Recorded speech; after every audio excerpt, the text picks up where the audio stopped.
በስመ አብ ወወልድ መንፈስ ቅዱስ አሐዱ አምላክ ብለን የአቡነ አረጋዊን ታሪክ እንጀምራለን።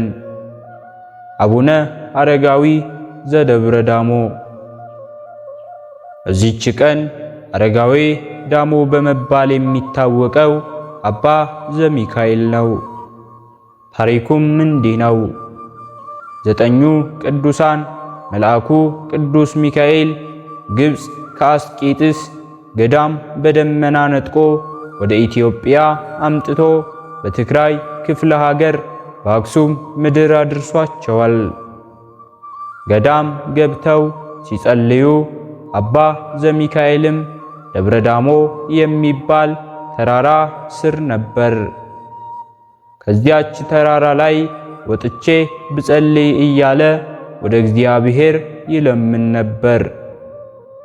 እግዚአብሔርም ዘሚካኤልን አውጥቶ ወደ ዳሞ ተራራ እንዲያደርስ ዘንዶ አዘዘለት። ዘሚካኤልም በተራራው ስር ይጸልይ ነበር።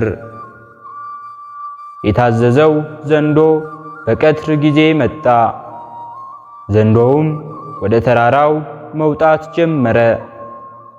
ግማሽ አካሉ ከወገቡ በላይ ተራራው አናት ላይ ሲደርስ ዘሚካኤልም ጅራቱን ጨብጦ መውጣት እንደሚችል አሰበ። የዘንዶውን ጅራቱን ያዘው። ዘንዶውም እነካኝ ብሎ ጅራቱን ፈጥኖ ሳበ። ዘሚካኤልም አብሮ ተወርውሮ ወደዚያ ወጣ። ዘንዶውም ተመልሶ ሊውጠው ሲል መልአኩ ቅዱስ ሚካኤል ይጠብቀው ነበርና አዳነው። በዚያም ሲጸልይ ኖረ። እስከ ዛሬ ድረስም ሞትን አልቀመሰም። እውነት እውነት እላችኋለሁ በዚህ ከቆሙት ሰዎች የእግዚአብሔርን መንግሥት በኃይል ስትመጣ እስኪያዩአት ድረስ ሞትን የማይቀምሱ አሉ አላቸው። ማርቆስ ምዕራፍ 9 ከቁጥር 1። በደብረ ዳሞ ተሰውሮ ይኖራል እንጂ። ጸሎቱና በረከቱ ከሁላችን ጋር ትሁን። በሁለተኛነት የምናከብረው በዓላችንም ገብረ ክርስቶስ ጻድቅን ነው። ገብረ መርአዊ በመባል የሚታወቅ ከጫጉላው የመነነ አስደናቂው ጻድቅ ገብረ ክርስቶስ መታሰቢያው ነው። ታሪኩም እንዲህ ነው።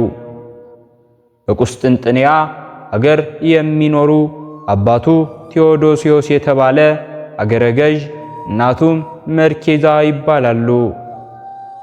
ልጅም የላቸውምና ወደ ኢየሩሳሌም ሄደው ልጅ እንዲሰጣቸው ተሳሉ። ወደ እግዚአብሔርም ለመኑ። ልመናቸውን ሰማና ያማረ ልጅ ሰጣቸው። ስሙንም አብደልሚስ ብለው ሰየሙት። እንዲሁ ጠሩትም። ትርጓሜው ገብረ ክርስቶስ ማለት ነው። የቤተ ክርስቲያን ትምህርት ሁሉም አስተማሩት።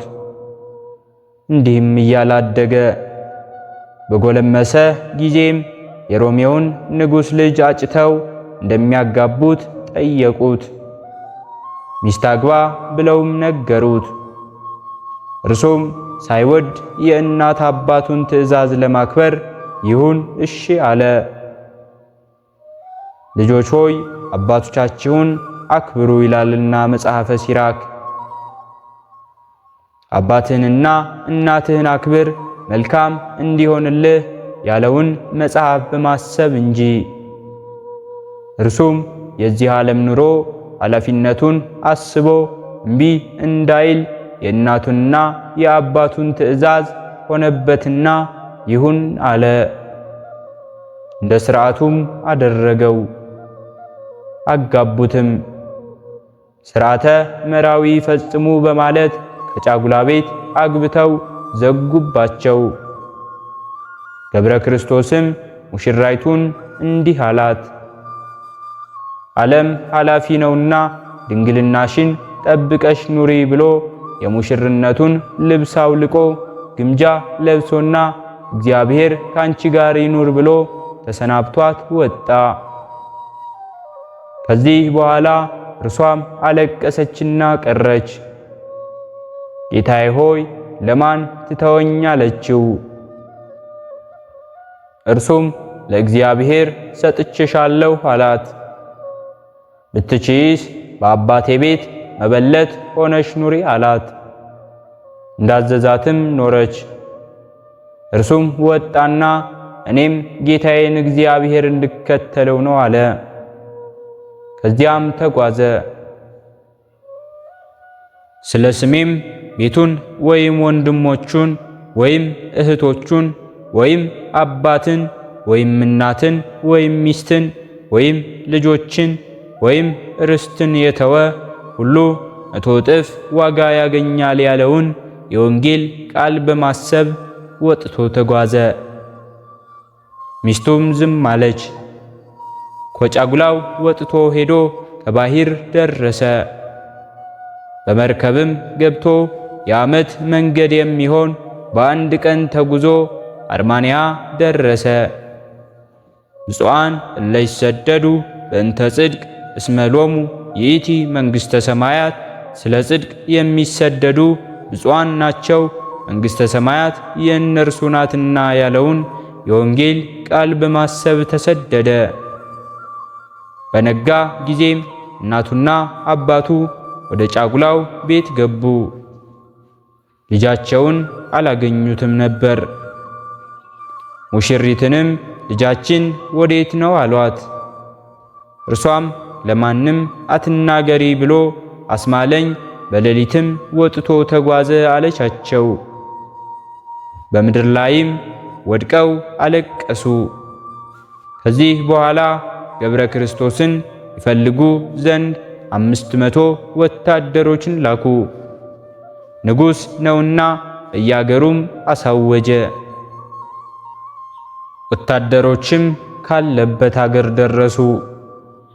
ገብረ ክርስቶስም ባያቸው ጊዜ እነዚህ ወታደሮች አግኝተው እንዳይወስዱኝ ሰውነቴን የሚቀይር ስጠኝ ብሎ ወደ እግዚአብሔር ጸለየ። ወዲያውኑ በሰውነቱ በአካሉ ላይ ትል አዘዘበትና ሰውነቱን በሳስቶ በላው። ሰውነቱም ተለወጠ። ከነዳያኖችም ጋር ተቀመጠ። ወታደሮችም እንደ ነዳያን መጽውተውት አለፉ፣ አላወቁትም ነበር። በድንግል ማርያም ስም የተሰራች ቤተ ክርስቲያንን አገኘ። በዚያችም 7 ዓመት ኖረ። ከዚህ በኋላም እመቤታችን ለአንድ ቄስ ተገለጸችለትና ገብረ ክርስቶስን ይዘህ ከቤተ ክርስቲያን ውስጥ አስገባው አለችው። እንዳለችውም አደረገ።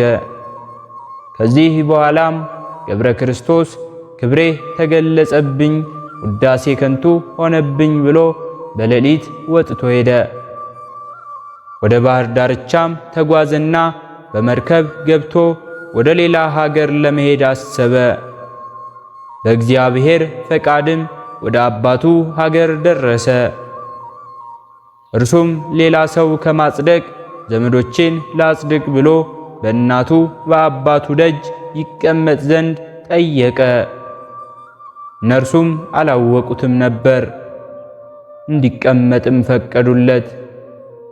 በደጅም ተቀምጦ ትራፊያቸውን እየተመገበ ባሮቹም የዕቃ እጣቢ እየጣሉበት እየተሳለቁበት 15 ዓመት ኖረ። ሰውነቱም በቁስል ተበላሽቶና ሲወጡ ሲገቡ እንዳይሸታቸው ይድልን ይሉት ነበር።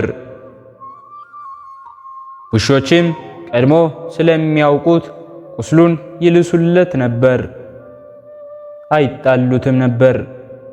ከዚህ በኋላ ወደ እግዚአብሔር ጸለየና ለእናቴና ለአባቴ ባሮች በደል እንዳይሆንባቸው ወደ አንተ ውሰደኝ አለ።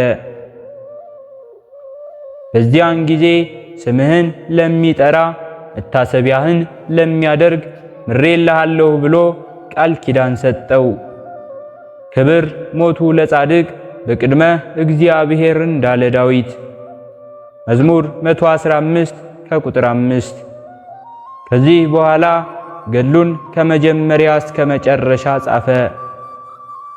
ሁለተኛም እኔ ልጃችሁ አብደለሚስ ገብረ ክርስቶስ ነኝ የሚል ጽፎ በእጁ ያዘ። ከዚህ በኋላም በሰላም አረፈ። ታላቅ ነፋስም ነፈሰ፣ ምድርም ተናወጠች። ያረፈበትም እሁድ ቀን ነበርና ካህናቱና ጳጳሳቱ ቅዳሴ ገብተው ሳሉ ሕዝቡ በቤተ ክርስቲያን ውስጥ ቆመው ሲጨነቁ የእግዚአብሔርን ሰው በንጉሥ ቴዎዶስዮስ ቤት ፈልጉ የሚል ቃል ከሰማይ ተሰማ። ሕዝቡም ፍለጋ ወጡ። ንጉሥ ቴዎዶስዮስም ከዙፋኑ ወርዶ ነገሩን ጠየቀ።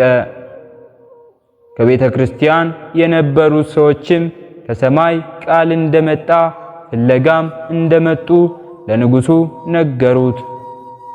ንጉሡም በቁስል በሽታ የታመመ አንድ ደካማ ሰው በደጁ እንደነበረ ነገራቸው። ምናልባት እርሱ ይሆናል ብለው ባዩት ጊዜ ሙቶ አገኙት። በእጁም ወረቀት እንደያዘ አዩት። እጁንም ፈትተው ለማየት ቢሞክሩ አለቅላቸው አለ። ሁሉም ወደ እግዚአብሔር ቢጸልዩ ከንጉሥ ቴዎዶስዮስ ቤት መበለት ሆና የተቀመጠችው ሴት ትቅረብ ይፈታላታል ተባባሉ።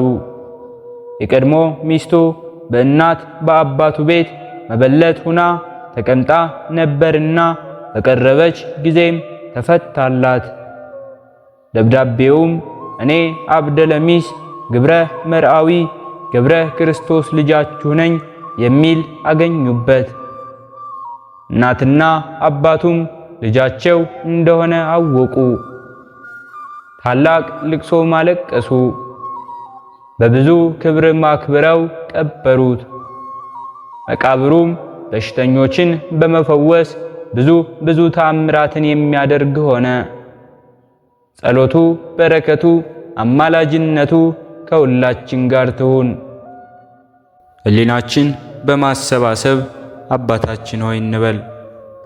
አባታችን ሆይ በሰማያት የምትኖር፣ ስምህ ይቀደስ፣ መንግሥትህ ትምጣ፣ ፈቃድህ በሰማይ እንደሆነች እንዲሁም በምድር ላይ ትሁን። የዕለት እንጀራችንን ስጠን ዛሬ፣ በደላችንንም ይቅር በለን እኛም የበደልነውን ይቅር እንደምንል፣ አቤቱ ወደ ፈተናም አታግባን ከክፉ ሁሉ አድነን እንጂ መንግሥት ያንተ ናትና ኃይል፣ ክብር፣ ምስጋና ለዘላለሙ አሜን። እመቤታችን ቅድስት ድንግል ማርያም ሆይ በመልአኩ በቅዱስ ገብርኤል ሰላምታ ሰላም እንልሻለን። በሐሳብሽ ድንግል ነሽ፣ በሥጋሽም ድንግል ነሽ። አሸናፊ እግዚአብሔር እናት ሆይ ሰላምታ ላንቺ ይገባሻል። ከሴቶች ሁሉ ተለይተሽ አንቺ የተባረክሽ ነሽ፣ የማኅፀንሽን ፍሬ የተባረከ ነው። ጸጋን የተመላሽ ቅድስት ሆይ ደስ ይበልሽ፣ ልዑል እግዚአብሔር ካንቺ ጋር ነውና ከተወደደው ልጅሽ ከጌታችን ከመድኃኒታችን ከኢየሱስ ክርስቶስ ዘንድ ይቅርታውንና ምሕረቱን ለምኝልን ኃጢአታችንንም ያሰርይልን ዘንድ ለዘላለሙ አሜን። ስለነበረን ጊዜ ሁሉ የአምላካችን የልዑል እግዚአብሔር ስሙ ዛሬም ዘወትርም የተመሰገነ ይሁን። አነሳስቶ ላስጀመረን አስጀምሮ ላስፈጸመን ለልዑል እግዚአብሔር ምስጋና ይሁን። ከዚህ በላይ እንድንሰራ አገልግሎቱ በሰፊው ይሰጥ ዘንድ በሀገር ውስጥም በሀገር ውጭም ያላችሁ ይህንን መንፈሳዊ ቻናል ላይክ፣ ሰብስክራይብ፣ ሼር በማድረግ ድጋፋችሁን ታሳዩን ዘንድ በትህትና እንጠይቃለን። ያላችሁን ሐሳብ አስተያየት በኮሜንታችን ስር ላይ አስቀምጡልን። ወስብሐት ለእግዚአብሔር ወለወላዲቱ ድንግል ወለመስቀሉ ክቡር። ይቆየን።